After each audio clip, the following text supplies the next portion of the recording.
ಮೇಲೆ ಕಂಟ್ರೋಲ್ ಆಗುತ್ತೆ ಸರ್. ಇಲ್ಲ, ಅವರು ಒಂಥರ ಟಾಸ್ಕ್ ಫೋರ್ಸ್ ಇದ್ದಾರೆ, ಅವರು ಕೆಲಸ ಮಾಡ್ತಾರೆ. ಅವ್ರಿಗೆ ನಿರ್ದಿಷ್ಟವಾದಂಥ ಮ್ಯಾಂಡೇಟ್ ಅನ್ನು ಕೊಟ್ಟಿರ್ತೀವಿ. ಒಟ್ಟಾರೆ ನಮಗೆ ಸಿಟಿಯಲ್ಲಿ, ಬೆಂಗಳೂರು ಸಿಟಿಯಲ್ಲಿ ಇರ್ಬೋದು ಅಥವಾ ಇಡೀ ರಾಜ್ಯದಲ್ಲಿ ಇದನ್ನ ನಿರ್ಮೂಲನೆ ಮಾಡೋದಕ್ಕೆ ಎಲ್ಲ ರೀತಿಯ ಪ್ರಯತ್ನಗಳನ್ನು ಮಾಡ್ತೇವೆ. ಈಗಾಗಲೇ ಪ್ರತಿಯೊಬ್ಬ SP ಗೂ ಕೂಡ ನಾವು ನಿರ್ದಿಷ್ಟವಾದಂಥ ಆದೇಶಗಳನ್ನು ಕೊಟ್ಟಿದ್ದೇವೆ. ಅದರ ಜೊತೆಗೆ ಇದು ಕೂಡ ಇನ್ನೂ ಸ್ಟ್ರೆಂಥನ್ ಆಗಲಿ ಹಾಗೆ ಅಂತ. ನಕ್ಸಲ್ ನಿಗ್ರಹ ಪಡೆಯಿಂದ 56 ಜನ ಹುದ್ದೆಗಳನ್ನ ಇದೀಗ ವರ್ಗಾವಣೆ ಮಾಡಲಾಗಿದೆಯಲ್ಲ ಸರ್, ಅದು ಯಾವ ರೀತಿ? ಇಲ್ಲ, ಈಗ ANF ನಮ್ಮಲ್ಲಿ ನಕ್ಸಲ್ಸ್ಗಳು ಇಲ್ಲ ಅಂತ ಹೇಳಿ ನಾವು ಡಿಕ್ಲೇರ್ ಮಾಡಿದ್ವಿ.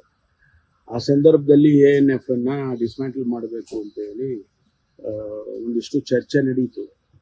ಆದರೆ ಡಿಸ್ಮ್ಯಾಂಟಲ್ ಮಾಡೋದು ಬೇಡ ಸದ್ಯಕ್ಕೆ, ಅದನ್ನು ಸ್ಟ್ರೆಂತನ್ನು ಕಡಿಮೆ ಮಾಡ್ಕೊಳ್ಳೋಣ ಬೇಕಾದರೆ ಅಂತೇಳಿ ಒಂದು 200-250 ಜನರನ್ನು ಸ್ಪೆಷಲ್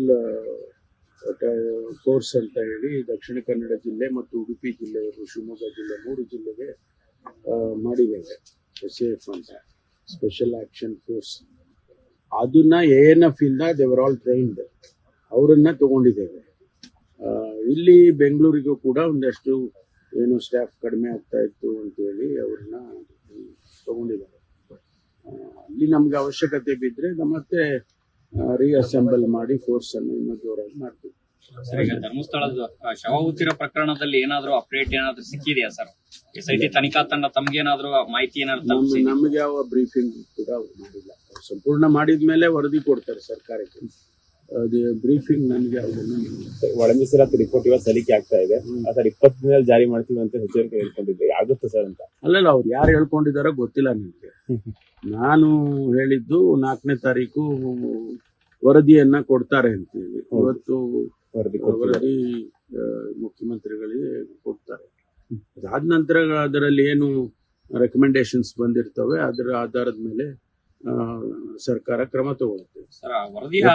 ಒಟ್ಟಾರೆ ಒಳ ಮೀಸಲಾತಿ ಆಗ್ಬೇಕು ಅನ್ನೋ ಉದ್ದೇಶದಿಂದಾನೇ ಇದನ್ನ ಮಾಡಿದ್ದೇವೆ. ಅದು ಮಾಡ್ತೇವೆ ಸರ್ಕಾರ. ಸರ್, ಬಡ್ತಿ ಮುಂಬಡ್ತಿಯ ವಿಚಾರಕ್ಕೆ ಈ ಗೊಂದಲಗಳಿಗೂ ಈ ವರದಿಗೆ ಏನಾದ್ರೂ ಸಂಬಂಧ ಇದೆಯಾ ಸರ್? ಅಲ್ಲಲ್ಲ, ಇದು ಏನಾಗಿತ್ತು ಅಂತ ಹೇಳಿದ್ರೆ, ರಿಕ್ರೂಟ್ಮೆಂಟ್ ಅನ್ನ ಈ ಒಳ ಮೀಸಲಾತಿ ವರದಿ ಬಂದು ಅನುಷ್ಠಾನ ಆಗುವವರೆಗೂ ಇದು ರಿಕ್ರೂಟ್ಮೆಂಟ್ ನಿಲ್ಲಿಸಿ ಅಂತ ಹೇಳಿ ಕ್ಯಾಬಿನೆಟ್ ಅಲ್ಲಿ ತೀರ್ಮಾನ ಆಗಿತ್ತು.